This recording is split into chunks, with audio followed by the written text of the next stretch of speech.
香港嘅馬圈競爭異常激烈，對於騎師或者練馬師嚟講，即使一季成績好，而佢下一季保持唔到嘅話都好容易被人淘汰。就好似今集人氣馬場嘉賓一樣，佢曾經贏過香港好多好高榮譽嘅賽事，不過今年成績就麻麻地，而且仲喪失咗一個好大嘅馬主。究竟佢點樣面對呢個逆境呢？今集我哋人氣馬場嘉賓高伯燊。So Richard, thank you so much for your time. As we know that the over past 3 months has been really tough for you, not only for your stable, but also for yourself and your family, right? Well, training's full of challenges sometimes. I think the story's behind us now. We get many companies we read about in the papers every day of victims of cybercrime. It's something which is very common now. It's dealing with it. I think the matter's closed, and we all move on and learn lessons. I read that in your statement you said that your stable already set up a new security system to prevent this thing happen again, right? We hired lawyers and we hired experts from cybercrime. But we're a good unit, and I just knew this was going to be short-term hassle, and it certainly was. It was a bit of a headache waking up every day and dealing with all these people that you don't normally deal with, and without realizing it, you probably take your eye off the ball, which is the most important thing, which are the horses behind us. Well, one of the reasons that I came out with the story is I wanted to tell Hong Kong horse people and Hong Kong owners that this is a real risk, and this is not the first case that's happened in Hong Kong of this sort, and I don't think it'll be the last, because it's very, very difficult to counter. You just got to be diligent and be very careful with emails. I remember a few years ago I did an interview with you after your first amazing season. That year I remember you had 35 winners and you produced multiple winners. So even the Class 5 horses winning 5 races in a season. At that time you said that I'm not here to play golf. Is this still the commitment here? The only lie is I've taken up squash. I still don't play golf, but I do play a lot of squash. But yeah, I think we're still as determined as ever as that interview. I think if you look at the big picture of Hong Kong, everything's happened which I sort of predicted before coming here. We knew we were going to struggle at the beginning, and it was going to be tough to get established. And we also hoped that we'd be, right up there and winning the very best races Hong Kong's got, and we managed to do both. The order in which things have happened is probably not what I envisaged, yes. But that's racing, and you've got to deal with it. But I still think we've got the same hunger as we had, what was only 5 seasons ago. It's kind of like a roller coaster in your Hong Kong career, because you begin so well. You have 35, 30-something winners in the next few seasons, and then you have won the biggest races, the Hong Kong Cup, Hong Kong Derby, and everything. And then you have been just like training a lot of good horses. Well, I think having the big race success, of course, is fantastic. But I think you've got to look at it realistically as well. I think it had its advantages and its disadvantages. I think we were unfairly criticised for only being interested in the big races. And that's maybe why the everyday client thought, no, Gibson's not interested in my little horse. But I don't think that's true, and we're happy to fight hard and even win our Class 5s. Some owners just misunderstand that, Gibson just like he loves to train big race horse. If I'm the Class 5 horse, he won't let me to get in his stable. Is it true? Well, I think in Hong Kong, we're a big village in Hong Kong, and I think in my first year in Hong Kong, everyone was saying, he only trains Class 5 winners. And then the next step is, he only likes winning the big races. I think trainers like winning races, whatever grade it is. Yeah. It's a particular satisfaction, obviously, taking the big horse to the big race. But the most amount of work in that is finding the right horse coming into Hong Kong, and that's. Kidma feeds and Gold Funds, they don't grow on trees, they're difficult to find. So you have won the Hong Kong Fast twice, Hong Kong Cup, Hong Kong Derby, and even sent Gold Fund to race overseas and getting a very good result. What's the highlights in Hong Kong? I'm not a very sentimental person. I'm always so satisfied by the horse's performance and performing at a really high level. that you know, I can't really pinpoint one particular moment where I felt happier than another. You know, I think the thing which makes you tick is looking at the young horse in the morning, and you're mentally planning his preparation and mentally planning how good the next one's going to be. You know, horses arrive here, they might look in bad condition, and you put them through the training program, they start to blossom. These are the things which makes trainers tick. So I remember that time you say that even the class 5 winners, I'm more than happy to train, and winning the group 1 or winning a class 5, it gives you the same feeling. Sure, you know, I think you know, every trainer sort of deals with success and defeat differently.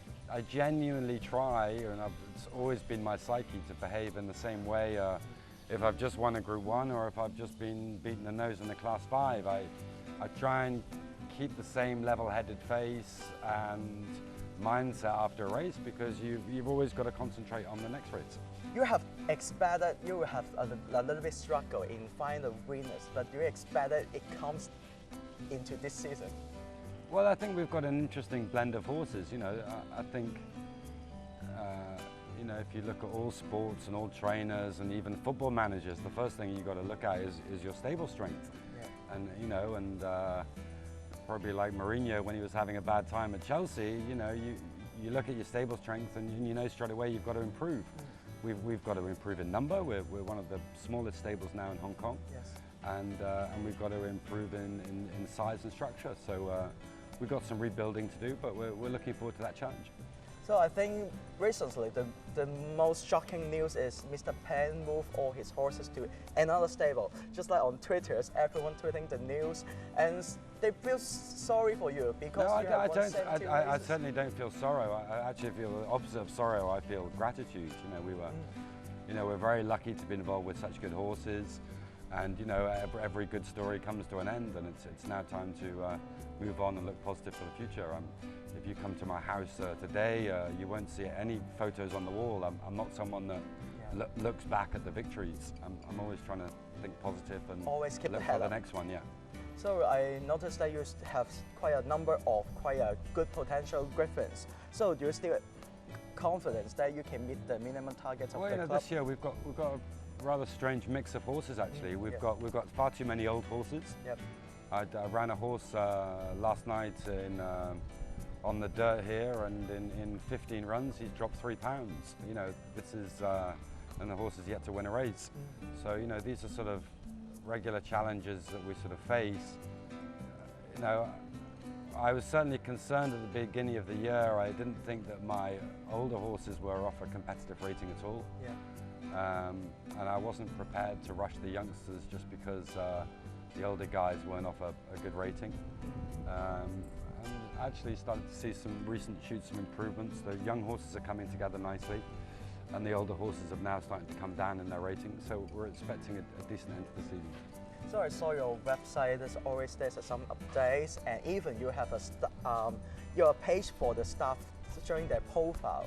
Why you have this idea? Well, you know, the guys are a huge part of our life and our team. You know, the guys are always on their phone, on the internet. They like chatting, and you know, and then we've always got Karen around taking pictures of everybody and all the horses and the dogs and the babies. So you know, we try and keep everyone involved, so those many Hong Kong fans can see what's happening in a daily stable in Hong Kong.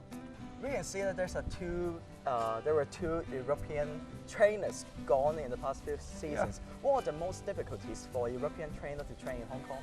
It's a bit of a vicious circle. Once you're low on numbers, you know, we've probably got the least amount of runners at the moment in Hong Kong. So, you know, once you're low on numbers, you're always not going to be competitive with a guy who's running, you know, 5 times more races than you are. In defense of the 2 guys that left, all I'll say is that not many of their horses have won. So that means we cannot just say that, oh, the trainer from some specific country doing better job than the other countries, right? So, when I came to Hong Kong, the highest admiration I had for any trainer in Hong Kong was Andreas Schutz, because I knew what he had achieved abroad was nothing short of staggering. Yes. You know, Andreas Schutz, after good baba, didn't suddenly wake up and become a bad trainer. His stable strength gradually deteriorated. Yeah. And you know, and that's why he didn't get the wins on the board. But and Drescher to go back to Europe, and I'm convinced he'll be a very successful trainer again. People should be judged on their stable strengths rather than their personal abilities. I think that would be a more slightly how we look at jockeys as well. You know, we look at the new jockeys coming in, the guys don't win any races. These guys are champion jockeys in their country of origin. They've just been getting on bad horses in Hong Kong. If they had the same rides as Joe Morara, it would be a different story. I know that you are from your family own a law firms, and it's one of has the longest history in England. So what brings you to be a trainer? Well, that's a long story. It seemed quite a long time ago now when I was a student. But it's true, my family are all lawyers, and my twin brother is a lawyer. So my twin brother's become the 9th generation, so that's nearly 300 years of the same company. So, and my father's still working with my uncle. So that's some nice family history. But I was always going to do something a little bit different, and you know, I went to France as a very young guy, and that's where my equine career started. So, but I heard that it's all because you want to learn French. That's why you moved to France. Yeah, that's right. Yeah, I was a student. I was a 19-year-old kid. So, that was the first objective, and second objective was to get a job. And of course, I could already ride. So, riding and learning French when you're age 19 seemed pretty perfect at the time. So, moving to Hong Kong, is that you want to learn the Cantonese or Mandarin? Well, to be honest, I'm pretty disappointed with with both of those. I didn't realize what a challenge. I can speak French very well after 19 years there, so hopefully I've got a bit of time to catch up in the Cantonese. So as a sportsman, and you had a successful career before, how can you overcome all the career load? Well, I think you should take everything a little bit, relatively, Ian. We've had a quiet 3 months. I've had a 19-year training career. I don't think, I think this is all pretty relative. I think we've seen in Hong Kong before trainers having a lousy season and bouncing back pretty quick. I'm a pretty sort of modest, quiet guy. I haven't got a strong, the message to the guys out there is that we're hungry, we're open for business. We'd love to discuss your horse plans and your horses. And my hunger and my drive is still as strong as it's ever been in Hong Kong. And if anything, I've probably got, with the troubles we've had in the last 3 months, I've probably gained that sort of slightly more ice determination to achieve even higher things than I wanted originally.